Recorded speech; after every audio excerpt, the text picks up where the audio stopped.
medvrstniškemu nasilju sem bila priča, šlo je za psihično nasilje. Ko sem bila še manjša, so me pač zafrkavali, zato ker sem bila tako zaradi moje velikosti, da so me žalili. Bilo mi je neprijetno, ker sem hotela zaščititi te ljudi, ampak še vedno sem hotela zaščititi svoj ugled med ljudmi, ki so te zafrkavali.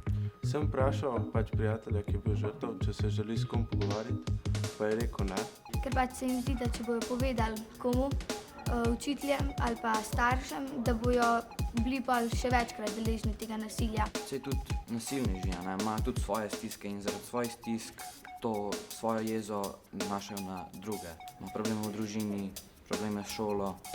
Če na primer nek učenec vidi, da se drugi iz nekoga norčujejo, si misli, če on noče postati žrtva, se mora tem ostalim učencem pridružiti. Ko sem bil mlajši, sem bil pač drugačen od drugih in se me zaradi tega zelo veliko hecal. Sem bil pač sam proti vsem, ker je bilo zelo veliko otrok in otroci znajo biti zelo zlobni in se povežejo zelo hitro.